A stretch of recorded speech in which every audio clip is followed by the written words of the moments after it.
Meu irmão, minha irmã, estamos à mercê. Vamos aprender a votar, meu irmão, minha irmã. Vamos tirar os banana políticos de lá, meu irmão. Vamos tirar esses bananão de lá. Vamos tirar esses homens calça frouxa da política. Vamos tirar, a nação precisa tirar. A nação está precisando de ordem, porque o tomate está chegando para ser a bola da vez. O tomate está chegando para sacanear você, povão. Sacanear eu, você. O tomate está chegando e o bananão político está cuidando dos seus interesses. O bananão político está cuidando da sua vida, está cuidando dos seus afazeres. O bananão político é capitalista selvagem, é o cara abominável pela sociedade. Cara, tá faltando um homem neste país. Está faltando governante exportando médico, que vergonha nacional, sociedade podre corrompendo o governo, e o governo corrompido não diz nada, porque são bananas políticos, são calça frouxa, meu irmão. O poder corrompe, não engana mais nós com bolo nem com sacolão. O banana frouxa tá aí, meu irmão, querendo corromper a gente, sacanear nós outra vez, meu irmão. E o tomate tá chegando para acabar de fazer o trabalho sujo do poder, meu irmão.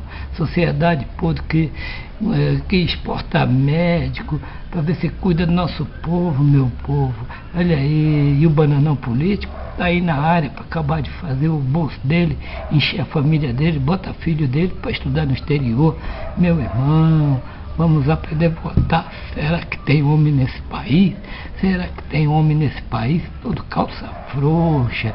Polícia não pode trabalhar, bombeiro não pode trabalhar, ninguém pode trabalhar, ninguém tem dignidade por causa do político. Perdeu a moral, o Estado perdeu a moral. Cara, o governante tem que ir no governo para pedir ajuda, porque não tem moral, são verdadeiros caça-frouxos. Um bananão e o tomate está aqui, o bananão está aqui atrás. É o bananão político, meu irmão. Calça frouxa, não tem condições de cuidar do país, pede arrego e cai fora, meu irmão. Não tem moral, meu irmão, não tem moral. O governo perdeu a credibilidade, o governo tem que ir lá no Central pedir ajuda, e o Central também não tem moral para oferecer ajuda, meu irmão.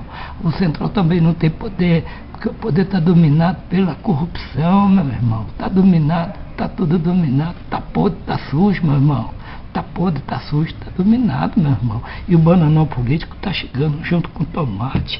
Ó, o tomatinho chegando para sacanear seu bolso, seu salário. E ele é o bode expiatório, é o bode da vez. Por causa do bananão político, se escondeu atrás do poder.